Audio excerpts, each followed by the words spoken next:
Bon, bonjour, donc ça y est, voici enfin la nouvelle voiture que j'ai enfin récupérée, on m'a donné. Je vais vous la présenter. Donc, on va se dépêcher pour faire les vidéos parce que commence à tomber l'hiver, les jours sont raccourcis et il commence à faire très très froid. Donc, voici la nouvelle voiture. Donc, une Citroën C5 avec beaucoup de réparations dessus, c'est pour ça qu'on me l'a donné. On va faire le tour. Alors il y aura déjà une fixation de pare-choc que je vais devoir refaire parce que là je suis avec une vis. De la rayure parce que je pense que ça a dû prendre un muret. Ou alors ouais, un muret parce qu'on va voir comment faire. Normalement j'ai peut-être nous mettre entièrement un covering. C'est un style camouflage. Un bouchon de gasoil que je vais devoir changer. Ah, tentez pas à me piquer mon carburant, je vous le dis tout de suite, c'est branleurs. Voilà.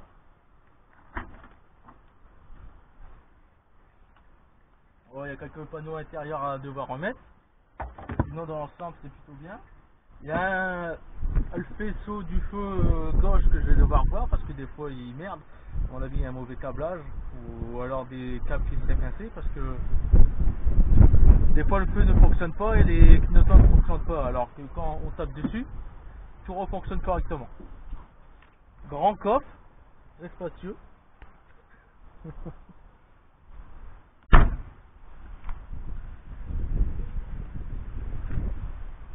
Les jantes aussi, je vais sûrement mettre des jantes en alu. Donc les pneus avant seront à changer. Faites voir pour refaire la petite bosse qu'il y a ici au niveau de l'aile. Donc comme je disais, fixation pare-choc à devoir refaire. Et sinon esthétiquement niveau carrosserie impeccable. Voilà, enfin impeccable. C'est peut-être la meilleure carrosserie que j'ai pu avoir sur toutes mes voitures. Niveau intérieur. Donc gros nettoyage qu'on doit faire au niveau des moquettes. Ça tombe bien, je viens de recevoir mon pistolet à air comprimé pour pouvoir nettoyer les moquettes. Passager, je dois refaire les poignées. Celle-ci, là. Là-bas, remettre sa garniture parce qu'on m'avait dit qu'il y avait un problème défaut airbag. Il y a un des câbles qui merde. Des fois, le voyant airbag s'affiche sur le tableau de bord. Le tableau de bord aussi parce qu'il n'a pas d'éclairage. Il y en a plus. Sinon ça fonctionne. Des fois il s'allume, des fois il s'allume pas. Quand on roule au bout de quelques kilomètres, paf, tout s'allume. Donc là j'ai les plastiques normalement qui sont dans le coffre ou dans la boîte à gants. Les chauffages parce qu'il n'y a plus de chauffage et comme on arrive l'hiver, bah il va faire bien froid. Pareil pour la condensation sur le pare-brise. Ensuite niveau siège arrière, bah pour les enfants ça va être bien, au moins c'est grand. Alors il va falloir que je nettoie là parce que ça a l'air d'être de la peinture. Voilà. Mais bon, l'ensemble se porte plutôt bien. Ensuite, l'autoradio. Parce que quand on le branche, il ne veut pas s'éteindre. Il faut que je regarde le câblage ou alors je lui mettrai un interrupteur on-off. Tout simplement. Le frein à main. Parce qu'il y a un problème dessus. Même mis, ça bouge bien. Il y a aussi les suspensions à faire comme j'avais déjà dit. La voiture rebondit tout le temps. Enfin, en ligne droite ça va, mais dès qu'on tape un défaut dans la route, une bosse, un dodin, la voiture c'est race.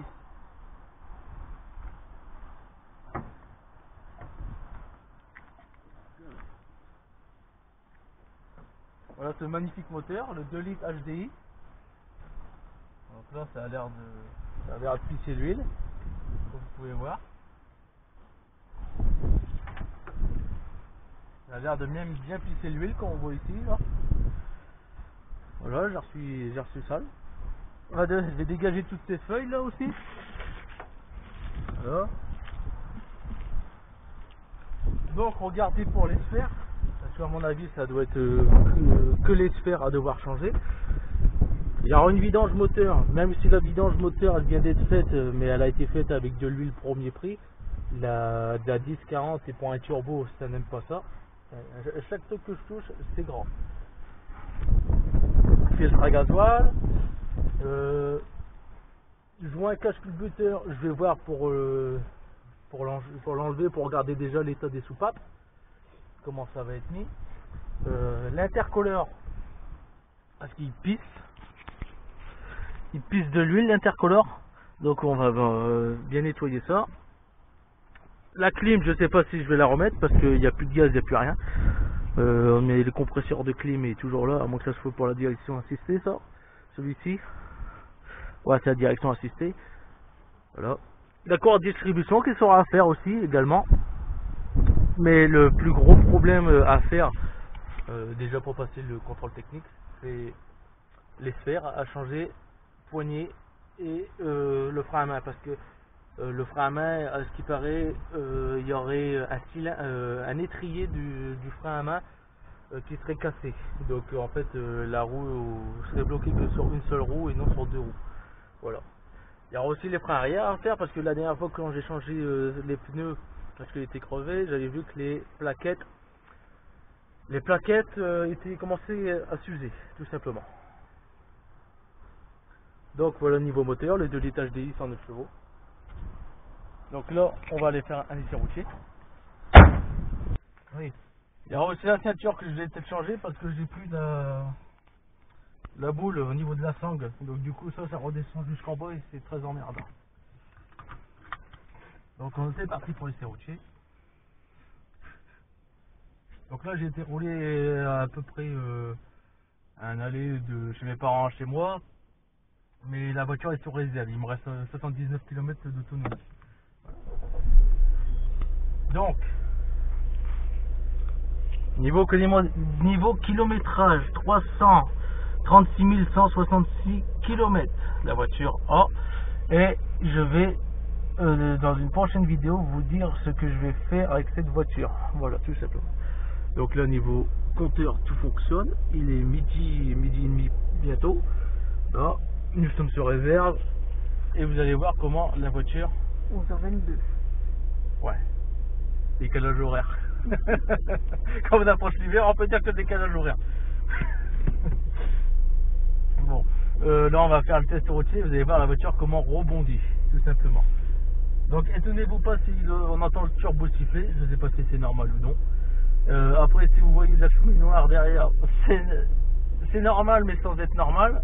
Parce que la voiture a besoin d'avoir une grande révision, tout simplement. Donc il fait hyper froid dans la voiture.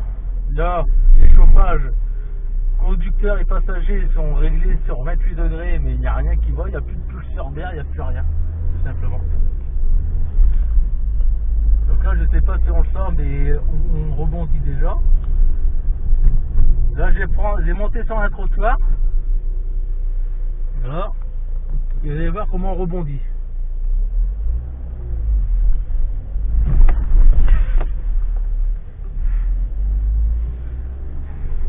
On va refaire l'essai maintenant.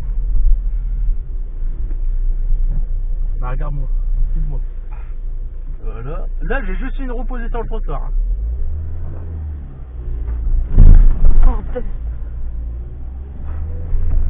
Mais je vous dis pas les dodanes, d'ailleurs on prend même dodane, vous allez voir. Bon, je vais pas aller fort, je vais rouler vraiment à 20, mais rien qu'à 20, vous allez voir comment ça rebondit. Alors la dernière fois je l'ai pris à 40, je me rappelais plus que la voiture rebondissait. Et ben j'ai le Berthaud moteur qui a touché le sol et croyez-moi, je vous ferai voir que le pare-choc avant il a tapé. Tout simplement, il a tapé et il est fondu. Donc à la voiture on peut dire pour son kilométrage elle pousse toujours. À mon avis elle a peut-être encore ses 100 chevaux. 100 chevaux. Enfin 109 chevaux. Bon, la vue à la caméra va pas être top. Ça va faire que trembler. Donc là, pas besoin de ralentir. Là, je suis à 20, à 10. Bon, ça va, c'est passé. Et on va faire un demi-tour, je vais prendre un peu plus vite. Vous allez voir comment on va s'y coller. Bon, il faut que je fasse gaffe parce que les pneus avant ils commencent à être lisses à force de toujours rebondir. En fait, les suspensions avant sont comprimées en permanence, entre autres. Donc du coup c'est les pneus qui font office d'amortisseur, sachant que les pneus ils étaient neufs il y a peut-être 5000, 10 000 km on m'a dit, et là ils sont quasiment déjà lisses, ils sont déjà au témoin.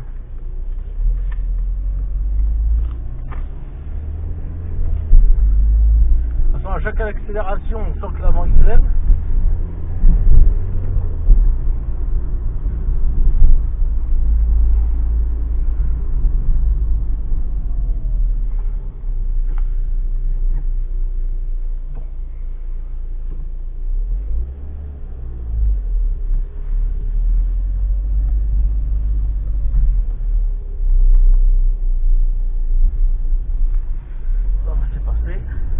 Ah ouais, il y a aussi les lave-glaces avant. J'ai le côté gauche, le gicleur de lave-glace ne fonctionne pas.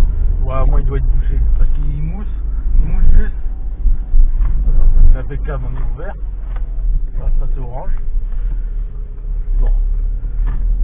Voilà le Doden en approche, pas de voiture à l'horizon. Oh, dis-moi. Donc là, il a indiqué 30, on prend à 30. Bon, ça a encore été. J'ai réussi à gérer pour le passer. J'ai réaccéléré. Quand la voiture elle a retombé, elle est repartie tout de suite.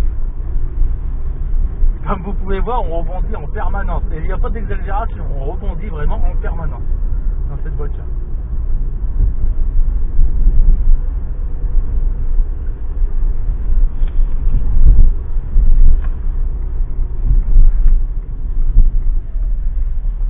Au niveau embrayage, impeccable, la voiture n'a pas l'air de patiner, l'embrayage sera peut-être pas à faire. En tout cas, je ferai aussi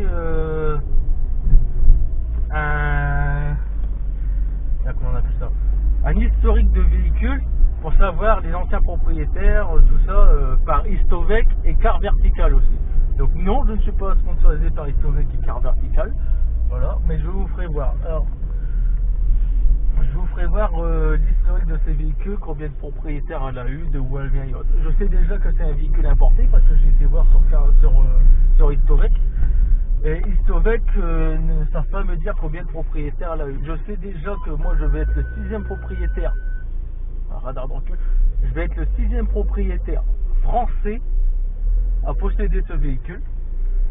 C'est le seul truc qu'ils savent me dire, j'ai dû compter par moi-même. Normalement ils se mettent le chiffre exact, mais ils peuvent pas le dire parce que ils savent pas avec certitude combien de propriétaires a eu ce véhicule. Donc je vais faire aussi un achat sur Car Vertical. Désolé. Un achat sur le Car Vertical pour pouvoir voir exactement de où elle vient, si c'est une voiture belge, si c'est une voiture allemande, ou alors si c'est une voiture plus loin. Et savoir exactement le nombre de propriétaires, si le compteur a déjà été trafiqué ou non. Donc si ça se peut que la voiture n'a pas 330 000 km, mais ça se peut qu'elle a déjà beaucoup plus. Sur ça, je vais être fixé. Aussi, les réparations, ça a déjà eu, parce que là je sais que le propriétaire avant moi de cette voiture, il n'y a pas de suivi de garage, rien du tout. Elle l'a jamais mis au garage, à part juste pour les pneus, c'est tout.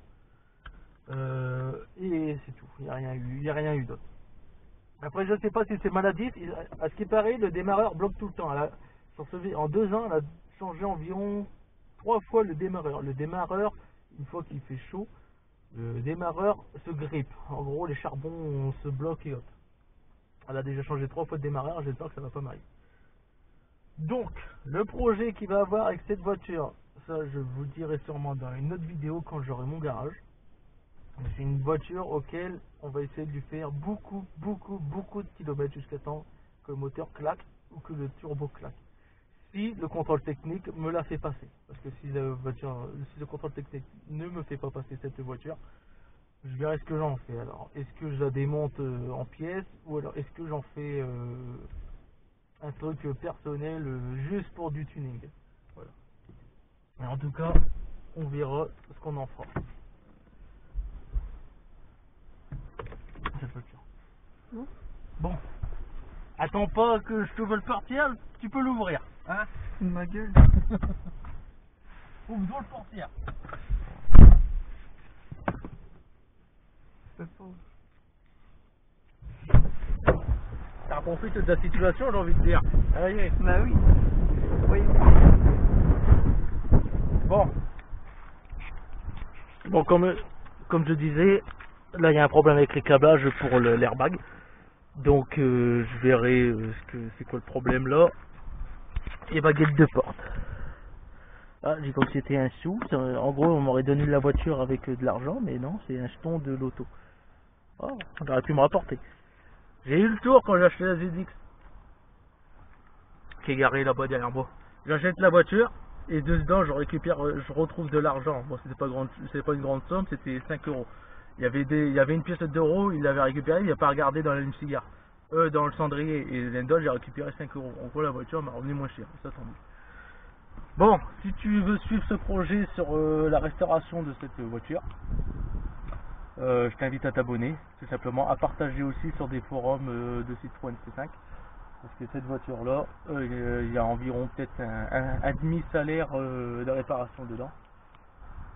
Ah oui, je vous ai pas parlé, il y a aussi les commandes au volant pour le son et autres, mais bon, ça m'est jamais... Enfin, j'ai jamais eu ça sur les voitures, et à mon avis, ça, pour vous dire, je l'avais déjà zappé.